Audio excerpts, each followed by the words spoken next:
Si hay un país sudamericano que es referencia en el mundo del deporte, ese es Brasil.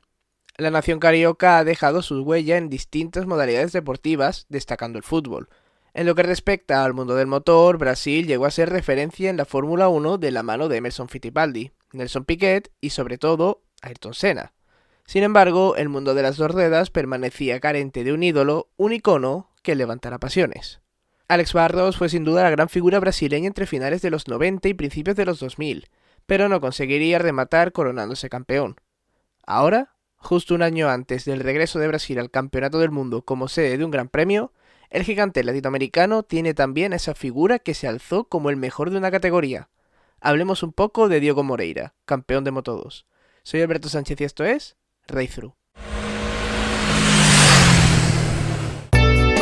Tan solo 10 días antes de que Alex Barros hiciera ondear la bandera verde-amarela en el tercer cajón del podio del Gran Premio de España de 2004, Diogo Moreira nacía en la localidad de Gurulhos, un municipio de más de 1 millón de habitantes del estado de Sao Paulo. Como muchos otros pilotos nacidos en Sudamérica, su acercamiento al motociclismo llegó desde la tierra, arrancando su andadura en motocross en su país natal. Por lo general en Latinoamérica no hay un gran arraigo por el motociclismo, lo que provoca también que las escuelas y campeonatos locales de minimotos o de motociclismo de velocidad en general sean escasos y de un nivel bajo, así como peligrosos dada la falta de infraestructuras. Es por ello que, al igual que otros muchos pilotos, entre ellos el propio Alex Barros en su día, su familia tomó la decisión de mudarse a España para que Diogo pudiera formarse apropiadamente de cara a desarrollar su carrera deportiva. A la edad de 13 años, Moreira tenía que abandonar su país y cruzar el charco para cumplir su sueño. Su trayectoria en España estuvo ligada a Emilio Alzamora, que por recomendación del mismísimo Alex Barros lo introdujo en la Academia del Monlau, una de las mejores bases para alcanzar el mundial y un gran desarrolladora de talento. Los hermanos Márquez, Alex Rins, Pecco Bagnaia, Fabio Quartararo, etc. Tras pasar por las categorías de promoción, llegaría al CEB a través del European Talent Cup en 2019. Un año más tarde debutaba en el Junior GP en la estructura del Monlau, siendo 10º con un quinto en Jerez como mejor resultado. En 2021 alternaría Junior GP y Red Bull Rookies Cup, logrando subir al podio en ambas. En la primera sumaría más puntos que el año anterior, pero quedaría un puesto por debajo. En la segunda, terminaría sexto a más de 100 puntos del ganador, David Alonso, aunque se perdería las 4 carreras de Austria. Su talento, una nacionalidad exótica y el apoyo de, entre otros, Estrella Galicia, le llevaron a debutar en el Campeonato del Mundo de Moto3 en 2022, con el equipo MSI. Ya desde el principio causó una gran impresión finalizando sexto en Qatar, un circuito que desconocía. En Silverstone lograría su primera pole y aunque no fue capaz de subir al podio esa temporada, sí que era habitual verle entre los 10 primeros, lo que le llevó a una gran octava posición y a ser Rookie del año. 2023 arrancaría de la mejor manera posible, subiendo al podio en las 2 primeras carreras del año, sus primeros podios mundialistas. Se postulaba como uno de los candidatos al título. Sin embargo, su rendimiento fue decayendo poco a poco, descolgándose de la lucha por el campeonato. Eso sí, ese año llegaría su primer triunfo mundialista, y el primero de Brasil en 18 años desde que Alex Barros subiera a lo más alto del podio en MotoGP en el Gran Premio de Portugal de 2005. En el caso de Moreira, la victoria llegaría en Indonesia, tras partir desde la pole. A partir de ahí tuvo un horrible final de campaña, siendo capaz de puntuar únicamente en una de las 5 últimas carreras, lo que le llevó a caer al 8º puesto de la clasificación final. Aún así, estaba listo para dar el salto a Moto2. Como suele suceder, el debut en la categoría intermedia no fue fácil. Llegados a mitad de campeonato, solo había podido puntuar en 2 carreras, abandonando en las otras 2. Pero todo daría un vuelco en la 9ª cita del campeonato, el Gran Premio de Alemania, donde Diogo finalizaría cuarto a tan solo 1/10 del podio. Tras el parón las cosas volvieron a su cauce y dejó de puntuar, sumándose además una lesión que le dejó fuera de las carreras de Emilia-Romagna e Indonesia. Curiosamente, en cierta manera esta pausa le vendría bien, pues sus mejores resultados en el campeonato llegaron justo tras regresar de la lesión, cerrando la temporada con su primer podio en Moto2.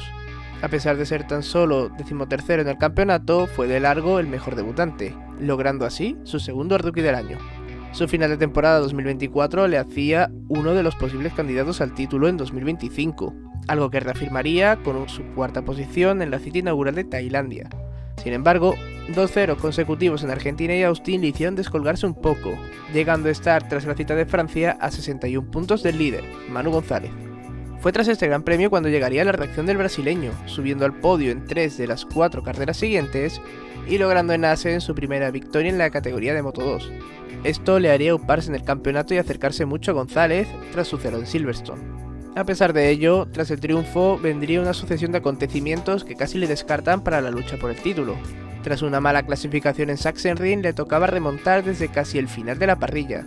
Rodando en los tiempos de cabeza e incluso más rápido en ocasiones, no le costó dar caza a los pilotos de delante, pero en un intento precipitado de adelantar a Jake Dixon se saldría de pista y al reincorporarse impactaría con David Alonso, quedando ambos fuera. Esta maniobra peligrosa le pasaría factura, pues le obligaría a salir desde pit lane en Brno. Para colmo, en la clasificación del Gran Premio de Chequia se lesionaría, saliendo solo a carrera para cumplir la sanción y abandonando inmediatamente después. Tras este desafortunado momento haría borrón y cuenta nueva, ganando en Austria, mientras que el líder González tendría que abandonar, recortando de golpe 25 de los 29 puntos que le había sacado en esos dos ceros. En Hungría rozaría la victoria, pero fue finalmente segundo, aunque quedando por delante de Manu, al que ya le había compensado lo perdido en Alemania y Chequia. Tras una mala carrera en Montmeló empezaría la verdadera remontada en el campeonato. Desde la cita catalana siempre quedaría por delante de un Manu González que dejaría de subir al podio. Por su parte, Moreira empalmaría 3 consecutivos con 2 terceros y una victoria en Indonesia, circuito fetiche para él. Aún así, la distancia con el español era grande, necesitaba casi un milagro para ser campeón. Y ese milagro llegó en forma de descalificación en el circuito donde logró el triunfo, pues los 5 puntos que le recortaba originariamente a González, que había quedado segundo, se convertían en 25. Manu no podía fallar, y quién sabe si esta decisión de descalificarle por usar un software ilegal afectó a la mentalidad del madrileño, que ya no era tan fuerte como al principio del campeonato. En Malasia tenía a Moreira por detrás tras una mala clasificación del brasileño. Rodó gran parte de la prueba cómodamente en la quinta posición, mientras Moreira remontaba. A falta de 3 vueltas para el final y cuando tenía Delital Trans justo detrás, Manu González se iría al suelo, cediendo esa plaza a Moreira que le recortaba otros 11 puntos y se ponía líder del campeonato. A diferencia del español, el brasileño no sintió la presión de ser líder, todo lo contrario. Y en Portugal se llevó el triunfo mientras que González solo podía ser sexto, alargando la consecución del título a Valencia, perteniéndolo casi imposible, pues necesitaba ganar y que Moreira fuera 14º o peor. En esta situación empatarían a puntos y el criterio de desempate, las victorias, le beneficiaría. En Valencia vimos a un Moreira más cauto, pensando más en asegurar puntuar y controlando en la distancia a Manu, que necesitaba ganar sí o sí. El del Liqui Moly jamás estuvo cerca de lograr el triunfo y, para colmo, tendría un fallo mecánico que le forzaría a abandonar, acabando con cualquier mínima opción que le quedara de lograr la corona.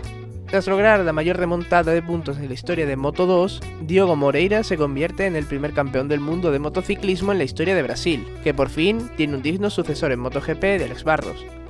De esta manera debutará el año que viene en MotoGP como flamante campeón del mundo de Moto2 en un año muy especial para su país, pues el Gran Premio de Brasil regresa al calendario mundialista 22 años después, en el circuito de Goiânia. Qué mejor manera de estrenar este nuevo trazado que con un campeón del mundo brasileño en la categoría reina. El motociclismo siempre ha sido un deporte universal, aunque en épocas recientes, las 3 categorías parecían estar dominadas por 2 nacionalidades, la española y la italiana. Esto poco a poco parece ir cambiando, y aunque ambas siguen siendo las más predominantes, sobre todo la española, otras más exóticas comienzan a asomar la cabeza y a lograr victorias y títulos. Francia, Australia, Colombia, Japón y Brasil han sido los países que en los últimos años han sido capaces de romper el duopolio. Estaremos pendientes de quién más se suma a la lista. Si te gustan estos vídeos, dale like, hypea y suscríbete para más. Nos vemos en el siguiente. Hasta entonces, a seguir dando gas.